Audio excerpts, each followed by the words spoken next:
हो गया।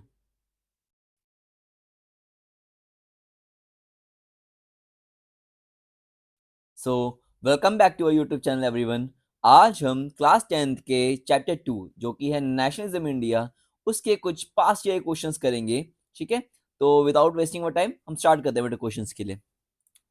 First question आपकी स्क्रीन पे आपको दिख रहा है, जो कि 2011 में पूछा गया है। मैंने साथ साथ ईयर ही मेंशन किया है ताकि आपको पता लगे कि कौन सी ईयर में वो क्वेश्चन पूछा गया है। ठीक है, what was the Rowlatt Act? Rowlatt Act थी क्या? मैं आंसर पढ़ देता हूँ बेटा एक बार। Rolek Act gave the government enormous power to suppress political activities, allow detention of political prisoners without trial of 2 years. Other words, Act proposed to no appeal, no वकील, no दलील। बेसिकली अगर British government के खिलाफ कोई भी आवाज उठाता है, ठीक है, कोई पॉलिटिकल एक्टिविटीज होती हैं ब्रिटिश गवर्नमेंट के अगेंस्ट में, या कोई पॉलिटिकल प्रिजनर्स उनके कोई भी पॉलिटिकल इशू क्रिएट करते हैं, ठीक है, अगर ब्रिटिश गवर्नमेंट के अगेंस्ट में कुछ भी होता है तो ब्रिटिश गवर्नमेंट उसको जेल में डाल देगी। ठीक है, जिसकी कोई भी अपील नहीं होगी, जिसका कोई भी वकील नहीं होगा, जिसका कोई भी दलील मतलब कोई भी उसकी आर्गुमेंट नहीं सुनी जाएगी। ठीक है, जहां लगे ब्रिटिशर्स को लगेगा उनके अगेंस्ट, उनके सिस्टम के अगेंस्ट में जो है वो हो रहे हैं, डेमोन्स्ट्रेशन या एक्टिविटीज हो रही हैं, वहां पे वो लोगों को जेल में डाल देगी। सिंपल सा रोल एक्ट ये कहते थे, किसी को भी हक नहीं दिया उन्होंने कि वो अपनी बात को एक्सप्रेस कर पाए। ठीक है, तो ये था बेटा रोल एक्ट, फर्स्ट क्वेश्चन जो 2011 में पूछा गया था। सेकंड क्वेश्चन अगर मैं देखूं बेटा स्क्रीन पे, लगा क्यों था? ठीक है, the why was the Rowlatt Act impose, ये भी 2011 क्वेश्चन है, देख लेते हैं। रोल एक्ट जो था वो लगा क्यों था? The imposing of the Rowlatt Act authorise the government to imprison and boy imprison, भाई जो गवर्नमेंट के अगेंस्ट में बोलेगा उसको जेल में डालने के लिए ये लॉ बनाया गया था। ठीक है, थर्ड क्वेश्चन आपका देखेंगे, जो कि 2012 में आपसे पूछा गया है बेटा। व्हाट वाज द खिलाफत सॉरी व्हाई वाज द खिलाफत मूवमेंट स्टार्टेड? खिलाफत मूवमेंट की स्टार्टिंग क्यों हुई थी? अब मैं आपका एक बार आंसर रीड आउट कर रहा हूँ बेटा। खिलाफत movement was started by Mahatma Gandhi and the Ali brothers, Muhammad Ali, Shaukat Ali, in response to the harsh treatment given to the Caliph of the Ottoman Empire and the disbursement of the Ottoman Empire by the British। अब देखो ध्यान से सुनो बेटा, कि उस वक्त जब ये खिलाफत मूवमेंट स्टार्ट हुई थी, ऑटोमन अंपायर पे थोड़ा सा दिक्कत चल रही थी। ठीक है, तो इंडिया में महात्मा गांधी ने ये प्रॉमिस करा कि वो ऑटोमन अंपायर की किसी तरह से सपोर्ट दिखाएंगे। ठीक है, इसमें जो दो ब्रदर्स थे, अली ब्रदर्स, मोहम्मद अली और शौकत अली, वो सामने निकल के आए और उन्होंने बोला कि ठीक है महात्मा गांधी जी, हम आपका नॉन कॉपरेशन मूवमेंट में साथ देंगे और आप हमारा खिलाफत मूवमेंट में साथ देना, क्योंकि ऑटोमन अंपायर जो है बेटा उसको मुस्लिम धर्म में बहुत ज्यादा रिस्पेक्ट दी जाती है। तो उसको सपोर्ट करने के लिए महात्मा गांधी जी ने खिलाफत मूवमेंट का स्टार्ट करा था। ठीक है बेटा, तो ये था क्वेश्चन खिलाफत मूवमेंट से, जो कि आपका 2012 में पूछा गया था। Next question, what was the main reason withdraw? अब नॉन कॉपरेशन मूवमेंट का हटने का मेन रीजन क्या था? 2013 में पूछा गया, 2013 में क्वेश्चन पूछा गया बेटा। Mahatma Gandhi called off non cooperation movement, Mahatma Gandhi non cooperation movement इसलिए वापस ले ली क्योंकि बेटा वहां बहुत ज्यादा जगह पे वायलेंस होने लगा था। क्या होने लगा था? वायलेंस मतलब मारपिटाई। ठीक है, दंगे होने लगे थे। चौरा चौरा इंसिडेंट हुआ था 1992 में। ठीक है, वो भी वायलेंट हो गया था बहुत ज्यादा, जिसमें कि 22 पुलिसमैन की जो है डेथ हो गई थी। Gandhi ji felt satyagrahi were not ready to mass struggles, उन्हें लगा कि अगर मैं बहुत ज्यादा भीड़ इकट्ठी कर रहा हूँ मास, ठीक है, जो सत्याग्रह को फॉलो कर रहे हैं बट वो सत्याग्रह को मान नहीं रहे, क्योंकि गांधी जी की फिलोसफी क्या थी? गांधी जी की फिलोसफी तो ये कहती थी कि भाई नॉन वायलेंस चलना है, मार पिटाई नहीं करनी, दंगे नहीं करने, शांति से पूरा मूवमेंट करना है। बट ऐसा हो नहीं रहा था। ठीक है, वो कोई भी मूवमेंट स्टार्ट करते थे महात्मा गांधी नॉन वायलेंस की, वो अल्टीमेटली वायलेंस में कन्वर्ट हो ही जाती थी, चाहे महात्मा गांधी चाहें या ना चाहें। ठीक है, तो इसलिए महात्मा गांधी जी ने नॉन कॉपरेशन मूवमेंट को कॉल ऑफ किया। एक बार नहीं, कई बार उन्होंने अपनी नॉन कॉपरेशन मूवमेंट को कॉल ऑफ करा बिकॉज ऑफ वायलेंस। ठीक है, क्वेश्चन 2013 में पूछा गया है ये। नेक्स्ट क्वेश्चन हम देखेंगे, explain the idea of satyagraha according to Gandhi ji. भाई गांधी जी का सत्याग्रह का आइडिया था क्या? 2014 का क्वेश्चन है आपके सामने, मैंने ईयर भी मेंशन कर रखा है बेटा कि आइडिया क्या था सत्याग्रह का। अब मैं आंसर पढ़ रहा हूँ आप लोगों के लिए। Mahatma Gandhi return to Indian, इसमें स्टोरी की तरह बताया हुआ पूरा। 1915 में साउथ अफ्रीका से महात्मा गांधी आए थे। ठीक है, साउथ अफ्रीका में भी वो ब्लैक को सपोर्ट करके आए थे। ठीक है, वहां पे वो सत्याग्रह करके आए थे और साउथ अफ्रीका में भी। ठीक है। अब सत्याग्रह उनके हिसाब से था क्या? ठीक है, सत्याग्रह था बेसिकली बेटा कि सच का साथ देना, ठीक है, जो अन्याय हो रहा है, इनजस्टिस हो रहा है, ठीक है, उसको हटाना, बट कोई भी फिजिकल फोर्स या वायलेंस यूज नहीं करना, सामने वाले का जो मन है या थिंकिंग है बेसिकली वो चेंज करना, ठीक है। सत्याग्रह से कोई भी आप बैटल जीत सकते हो, ऐसे महात्मा गांधी का कहना था कि नॉन वायलेंस से आप कोई भी बैटल जीत सकते हैं। Gandhi ji believe that dharma of non violence could unite all India. Gandhi ji को ऐसा लगता था कि जो भाई धर्म है सबसे बड़ा कौन सा है, नॉन वायलेंस का धर्म है, कि और इससे ही पूरा इंडिया जो है एकजुट हो सकता है, यूनिटी आ सकती है। बेसिकली गांधी जी का कहना ये था कि अगर वो ब्रिटिशर्स के खिलाफ लड़ना है तो हमें बहुत ही शांति से उनको समझाना पड़ेगा कि वो गलत कर रहे हैं, कोई भी वायलेंस का यूज नहीं करना चाहिए एज पर महात्मा गांधी। बट दूसरी साइड से ब्रिटिशर्स जो है इंडियंस पे पूरा वायलेंस का यूज कर रहे थे, बट महात्मा गांधी जी के अकॉर्डिंगली कि इंडियंस को विदाउट एनी वायलेंस ब्रिटिशर का सामना करना चाहिए था, ऐसा महात्मा गांधी जी का कहना था, ठीक है। तो आइडिया सत्याग्रह बेटा यही था, और ये 2014 में क्वेश्चन आया था, 2014 सीबीएसई में। नेक्स्ट क्वेश्चन तरफ बढ़ेंगे। नेक्स्ट क्वेश्चन बेटा, explain in 3 facts about the new economic situation created in India by the first world war. अब देखो फर्स्ट वर्ल्ड वॉर हुई, मैं आपको भी को आंसर पढ़ने से पहले थोड़ा सा गो थ्रू करवा देता हूँ। फर्स्ट वर्ल्ड वॉर हुई, अब इंडिया का कोई पार्टिसिपेशन था ही नहीं फर्स्ट वर्ल्ड वॉर में, इंडिया क्यों इफेक्ट होता? क्योंकि इंडिया में ब्रिटिश अंपायर था, ठीक है। अब ब्रिटिश अंपायर कर क्या रहा था, जब उसकी खुद की आर्मी कम पड़ रही थी तो वो इंडियंस को अपनी आर्मी में शामिल करके उनको वर्ल्ड वार में लड़ने भेज रहा था, और फोर्सफुली, मतलब कि चाहे इंडियंस उस बात को चाहें या ना चाहें, चाहे वो मिलिट्री में जाना चाहें या ना चाहें, उनको फोर्सफुली मिलिट्री में डाल के वार के लिए भेजा जा रहा था। फर्स्ट रीजन ये। दूसरा रीजन ये कि भाई पैसा वो इंडिया का यूज कर रहे थे वार के अंदर, ठीक है, जितने रिसोर्सेज है, जितना पैसा है, जितना डिफेंस एक्सपेंडिचर है, वो इंडिया का यूज कर रहे थे। डिफेंस एक्सपेंडिचर इंडिया का बढ़ा दिया और टैक्सेस इंडियन से लेने लगे कि भाई तुम टैक्सेस दो, ठीक है। तो भाई लोगों में गुस्सा तो आएगा नहीं, वार इंडिया की है ही नहीं, उसके ऊपर से तुम इंडियंस को वार में भेज रहे हो, ऊपर से तुम डिफेंस एक्सपेंडिचर बढ़ा रहे हो, ऊपर से तुम लोगों से ही टैक्स मांग रहे हो उस बात के लिए, ठीक है। और वार से ऑफ कोर्स की बात है, जो इंडिया से एक्सपोर्ट जाता था बाहर कंट्रीज में वो भी बहुत ज्यादा बुरा हुआ, तो इसलिए बिजनेस लॉस भी बहुत ज्यादा देखने को मिले, ठीक है। और इंडियन फैक्ट्रीज जो थी वो वार को मटेरियल सप्लाई कर रहे थे, ठीक है। और बहुत ज़्यादा वर्कर्स को बहुत ज़्यादा घंटों तक काम करवाया जा रहा था, बहुत सारी और भी दिक्कतें देखने को मिल रही थी। तो ये रीजंस थे कि भाई फर्स्ट वर्ल्ड वार से इंडिया पे क्या इफेक्ट पड़ रहा था, ठीक है। और 2011 में क्वेश्चन पूछा गया था, ये इंपॉर्टेंट क्वेश्चन है बेटा ये भी। नेक्स्ट क्वेश्चन की तरफ चलते हैं। नेक्स्ट क्वेश्चन कहता है बेटा, how did the plantation workers understand the idea of Swaraj. Plantation workers ने स्वराज का आइडिया से क्या समझा, ठीक है।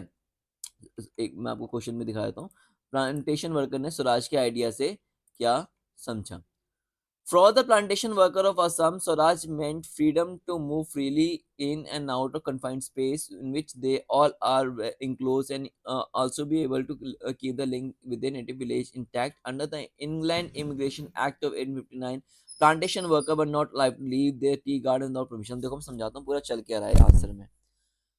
जो भी वर्कर्स फैक्ट्री में काम करते थे, बेसिकली प्लांटेशन वर्कर की अगर यहाँ पे स्पेशली बात करूँ तो उन पे एक एक्ट लगी हुई थी जो थी इनलैंड एमिग्रेशन एक्ट ऑफ 1859। उस एक्ट के अकॉर्डिंगली ब्रिटिशर्स की परमिशन के बिना इंडियंस वो फैक्ट्री को छोड़ नहीं सकते थे, फैक्ट्री एरिया को छोड़ नहीं सकते थे, अपने गांव अपने घर वापस नहीं जा सकते थे, ठीक है। तो जब गांधी जी का आइडिया है स्वराज, तो उनको लगा जो प्लांटेशन वर्कर्स हैं, बेसिकली यहाँ पे बात प्लांटेशन वर्कर की हो रही है, उनको लगा स्वराज का मतलब ये है कि अब से वो अपने गांव जा पाएंगे और अपने काम भी कर पाएंगे फैक्ट्री में, अपने जो लिंक हैं विलेजेस में वो भी अपना मेंटेन कर पाएंगे, अपने घर वापस जा पाएंगे। तो ये स्वराज का मतलब उन्होंने कहीं ना कहीं गलत समझा प्लांटेशन वर्कर्स ने, जहाँ उसकी वजह से उनको बहुत सारी दिक्कतें भी झेलनी पड़ी, ठीक है। अगेन एक बार गो थ्रू कराता हूँ कि भाई उनका कहना ये था कि ब्रिटिशर्स का कि अगर आपको अपने गांव जाना है तो हमारी परमिशन लेनी पड़ेगी, और बेसिकली वो परमिशन देते ही नहीं थे, कहते फैक्ट्री में ही काम करते रहो। बट जैसे स्वराज एक वर्ड आया, महात्मा गांधी स्वराज पे जब मूवमेंट करने लगे तो उन्हें लगा कि स्वराज का मतलब ये है कि भाई हम अपने घर जा सकते हैं, अपने गाँव जा सकते हैं, अपने परिवार से मिल सकते हैं, बट ऐसा कहीं ना कहीं गांधी जी नहीं सोच रहे थे, और ये कहीं ना कहीं मिसकंसेप्शन हुआ स्वराज को लेके। ठीक है, ये क्वेश्चन 2011 में पूछा जा चुका है बेटा। नेक्स्ट क्वेश्चन की तरफ बढ़ते हैं हम। नेक्स्ट क्वेश्चन ये कहता है बेटा, explain the circumstances under which the Gandhi decide to call out civil disobedience movement. अच्छा ठीक है, मैं यहाँ पे ना एक आपको डिफरेंस समझाना चाहता हूँ जो आपके काम आएगा। एक तो नॉन कॉपरेशन मूवमेंट होती है, एक सिविल डिसोबीडियंस मूवमेंट होती है। नॉन कॉपरेशन मूवमेंट का वर्ड से ही देखो, नॉन कॉपरेट, जहाँ पे इंडियंस को कॉर्पोरेट नहीं करना है, मतलब ब्रिटिशर्स के साथ काम नहीं करना है, ब्रिटिशर्स का कॉपरेट नहीं करना है, वो हो गया non cooperation movement. Civil disobedience movement क्या हो गई बेटा? सिविल डिसोबीडियंस मूवमेंट होगा कि भाई कानून को नहीं मानना है। सिविल मतलब कानून, डिसोबीडियंस मतलब नहीं मानना है, तो मतलब सिविल जो कानून है उसको नहीं मानना है, ये सिविल डिसोबीडियंस मूवमेंट होगी 1931। अब गांधी जी, मैंने इससे 2-4 क्वेश्चन पहले आपको समझाया था, नॉन कॉपरेशन मूवमेंट की कॉल ऑफ करी, उसका रीजन था वायलेंस। अब देख ले सिविल डिसोबीडियंस मूवमेंट की कॉल ऑफ करी, उसके कुछ रीजन लिखे, वो आपको समझा देता हूँ। Gandhi decided to call civil disobedience movement में, क्यों? क्योंकि जो अब्दुल गफ्फार खान का अरेस्ट हो गया था और 1 लाख लोगों का और भी अरेस्ट हो गया था। गवर्नमेंट रिस्पॉन्डेड, गवर्नमेंट जो है भाई, जो लोग पीसफुली भी सत्याग्रह कर रहे थे उनको, उनके ऊपर भी अटैक कर रही थी ब्रिटिश गवर्नमेंट उस टाइम पे। और जो दंगे हैं बहुत ज्यादा बढ़ गए थे, ठीक है, अब लोग भी गुस्से में थे, तो लोग भी ब्रिटिश ऑफिसर्स पे अटैक कर रहे थे, तो इसलिए जो है सिचुएशन बहुत ज्यादा खराब हो गई थी। तो गांधी जी ने सिविल डिसोबीडियंस मूवमेंट को भी कॉल ऑफ कर लिया 931 के अंदर। ठीक है, 2012 क्वेश्चन है, पूछा जा चुका है, अच्छे से देखेंगे। Next question, explain the reaction of Indian people against the Rowlatt Act pass through the imperial legacy. अब भाई रिएक्शन क्या था? रोलैक एक्ट में स्टार्टिंग में 2 क्वेश्चन समझाते थे, क्या था कि भाई जो भी ब्रिटिश गवर्नमेंट के खिलाफ बोलेगा उसको जेल में डाल देंगे, सिंपल सा रूल है, उसकी कोई भी सुनवाई नहीं होगी। अब लोगों का क्या रिएक्शन था वो पढ़ लेते हैं। 2012 का क्वेश्चन है, सीबीएसई पूछ चुका है। Rallies organise against the, rally चलाई गई, रेलवे वर्कशॉप को बंद कर दिया गया, अमृतसर में बहुत ज्यादा अटैक्स होने लगे, 6 अप्रैल को गांधी जी ने हड़ताल रखी एक, और जलियांवाला बाग का इंसिडेंट तो आप लोगों को पता ही है। ठीक है, जलियांवाला बाग का इंसिडेंट तो आप लोगों ने पढ़ा ही है कि भाई ये सब चीजें हुआ था just because of the Rowlatt Act. ठीक है, तो ये क्वेश्चन आ चुका है, दोबारा में रिपीट हो सकता है, ध्यान से इस क्वेश्चन में इंपॉर्टेंट मार्क करते हुए चलेंगे। How did first world war create new economic situation in India. अब मैंने दिखाया था फर्स्ट वर्ल्ड वॉर से दिक्कतें क्या क्या आई थी। ठीक है, अब उससे फायदा क्या हुआ था वो देख लेते हैं। ठीक है, अब जो फायदा ये हुआ था कि जितना भी वार मटेरियल जा रहा था वो इंडिया से जा रहा था, तो इंडिया की जो डिफेंस में जो फैक्ट्रीज हैं वो बहुत ज्यादा बढ़ गई थी। उस टाइम पे कॉटन प्रोडक्शन इंडिया में हो रहा था, ठीक है, वो ज्यादा बढ़ गया था। ठीक है, और एक लोग मार्केट में इंडिया अपनी पोजीशन बनाने लगा था इन टर्म्स ऑफ ट्रेड। ठीक है, तो ये एक फायदा था फर्स्ट वर्ल्ड वॉर में जो इंडिया को मिल रहा था इन टर्म्स ऑफ ट्रेड। ठीक है, ये क्वेश्चन एक मिलता जुलता ही है पहले से, तो ज्यादा टाइम नहीं देंगे, 2013 में पूछा जा चुका है question. Why did Gandhi ji decide to launch a nation wide satyagraha against the proposed Rowlatt Act. भाई गांधी जी ने क्यों बोला रोलक एक्ट के अगेंस्ट एक सत्याग्रह करना है? कितने देखो ध्यान से देखो, 2016 में पूछा जा चुका है क्वेश्चन, 2015 में 3 बार सीबीएसई क्वेश्चन पूछ चुका है ये। आपको लग रहा होगा कि भाई हमें आता है, बट नहीं, 3 बार सीबीएसई पूछ चुका है, 2016 में, 2015 में और 2014 में 3 बार पूछ चुका है क्वेश्चन। पढ़ लेते हैं answer. The Rowlatt Act was pass despite the united opposition the Indian members. भाई रोलक एक्ट तो इंडियंस की मर्जी की बिना ही पास हो गया था, जिससे गवर्नमेंट के पास बहुत ज्यादा पावर आ गई थी, किसी को भी उठा के वो जेल में डाल सकते हैं ब्रिटिश गवर्नमेंट। ठीक है, उस टाइम पे। और इससे क्या हुआ, जो पॉलिटिकल प्रिजनर्स हैं, जो पॉलिटिकल अपना इशू उठा देते, डेमोन्स्ट्रेशन करते थे, ठीक है, उनकी कोई भी सुनवाई नहीं हुई। और इससे क्या हुआ कि भाई बहुत ज्यादा जो लोग थोड़ा सा नेशनलिज्म की फीलिंग रखते थे, देशभक्ति की, उन पे कहीं ना कहीं फर्क पड़ा कि उन्हें लगा कि अगर हम ब्रिटिश गवर्नमेंट के खिलाफ बोलेंगे तो उनके साथ भी वही होगा जो बाकी सबके साथ ब्रिटिश गवर्नमेंट कर रही है। तो गांधी जी ने कहा कि भाई ये तो गलत है, हर किसी को अपना राइट है आवाज उठाने का, ब्रिटिश गवर्नमेंट जो कर रही है लोगों के साथ गलत, उसके खिलाफ आवाज उठाने का सबको राइट है। तो गांधी जी ने इसके लिए नेशन वाइड सत्याग्रह रखा था। ठीक है बेटा, एक क्वेश्चन 3 बार पूछा जा चुका है, तो बहुत इंपॉर्टेंट क्वेश्चन है, इसको मार्क कर लेना प्लीज। ठीक है, नेक्स्ट क्वेश्चन पर बढ़ते हैं। नेक्स्ट क्वेश्चन कहता है बेटा, explain any 3 effect of the non corporation movement on the economy. भाई नॉन कॉर्पोरेशन मूवमेंट का इंडियन इकोनॉमी में क्या फर्क पड़ रहा था? अब नॉन कॉर्पोरेशन में समझाया तो नॉन कॉर्पोरेशन क्या है? कॉर्पोरेट नहीं करना, ब्रिटिशर्स का काम नहीं करना, ब्रिटिशर्स के साथ कॉर्पोरेट नहीं करना। फॉरेन गुड्स को बॉयकॉट कर दिया गया, लिकर शॉप्स को खाली कर दिया गया, फॉरेन जो फॉरेन से कपड़े आते हैं उनको जला दिया गया, इंपोर्ट बहुत ज्यादा कम हो गया, आधा हो गया, 102 करोड़ इंपोर्ट होता था, अब गिर के वो 57 करोड़ पे आ गया, 57 करोड़ पे आ गया। और बहुत सारे इंडियन बिजनेसमैन ने मना कर दिया, भाई हम ब्रिटिशर्स से काम नहीं करेंगे, और लोग जो है इंडियन गुड्स लेने लग गए, इंडियन कपड़े पहनने लग गए, इंडियन को सपोर्ट करने लग गए। ठीक है, जिससे खादी का प्रोडक्शन, अभी आज भी खादी इंडिया, उस टाइम पे खादी का प्रोडक्शन बहुत ज्यादा बढ़ गया था, क्योंकि लोग इंडिया को बहुत ज्यादा सपोर्ट कर रहे थे, ब्रिटिशर्स को बॉयकॉट करने की पूरी कोशिश की जा रही थी। 2011 में पूछा गया क्वेश्चन, दोबारा पूछ सकता है, इसको भी आप इम्पोर्टेंट मार्क करते हुए चलेंगे। अगेन क्वेश्चन आता है, describe the role of the peasants and Awadh in the non. भाई अब अवध का क्वेश्चन है ये कि भाई पीजेंट जो अवध के थे उनका क्या रोल था इनकॉर्पोरेशन मूवमेंट में, ध्यान से पढ़ेंगे, इंपॉर्टेंट क्वेश्चन है इस बार के लिए कि भाई जो अवध में पीजेंट से उनका नॉन कॉर्पोरेशन मूवमेंट में क्या रोल था, ध्यान से बिल्कुल। तो role of peasant Awadh non corporation movement क्या था, अवध में जो पीजेंट से उनको लीड कर रहे थे बाबा रामचंद्र जो कि सन्यासी थे। मूवमेंट जो है बेटा तालुकदार के अगेंस्ट था, लैंडलॉर्ड के अगेंस्ट था, जो कि बहुत ज्यादा रेंट लेते थे पीजेंट से। ठीक है, और पीजेंट से रेंट लेने के बाद भी उनको अपने जो लैंड ओनर होते थे ना, जमींदार लोग, वो पीजेंट से इंटरेस्ट तो लेते ही थे ज्यादा, और साथ साथ में उनको अपने लैंड पे काम भी करवाते थे। ठीक है, अपनी जमीनों पे फ्री में काम भी करवाते थे, उनसे पैसा भी लेते थे। जो पीजेंट थे वो इस जो रेवेन्यू है सिस्टम चल रहा था उसके अगेंस्ट थे, बैगर मतलब कि फ्री में काम करने के अगेंस्ट थे। ठीक है, और जो लैंडलॉर्ड गलत चीजें करते थे उन लोग से, उन सब के अगेंस्ट थे पीजेंट, मतलब फार्मर्स बेसिकली। ठीक है, तो वहाँ कई जगह उन्होंने पहले के साथ नाई धोबी बंद, मतलब नाई धोबी लोगों ने काम करना बंद कर दिया। ठीक है, और 920 में वहाँ पे जवाहरलाल नेहरू गए थे, तो ये क्वेश्चन बहुत इंपॉर्टेंट है, एमसीक्यू में पूछ सकते हैं।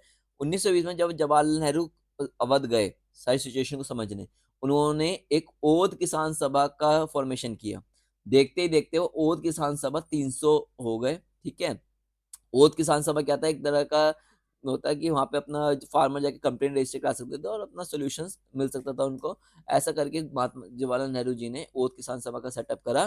ठीक है, ध्यान से एमसीक्यू में आ सकता है कि भाई अवध में हुआ था क्यों, जब पीजेंट्स और तालीदार के बीच में लड़ाई चल रही थी उसकी वजह से, जिसको पीजेंट्स को लीड कर रहे थे बाबा रामचंद्र जी। ठीक है, और 921 में क्या हुआ, जो लोग थे पीजेंट्स जो थे वहां के, उन्होंने जो लैंडलॉर्ड्स पे उनपे बहुत ज्यादा अटैक करने लग गए। तो ये था भाई नॉन कोऑपरेशन मूवमेंट में वो लोग भी कहीं ना कहीं पार्टिसिपेट करने चाहते थे, बट वो ये वायलेंस हो रहा था, तो महात्मा गांधी जी इसको भी निगलेक्ट करते थे।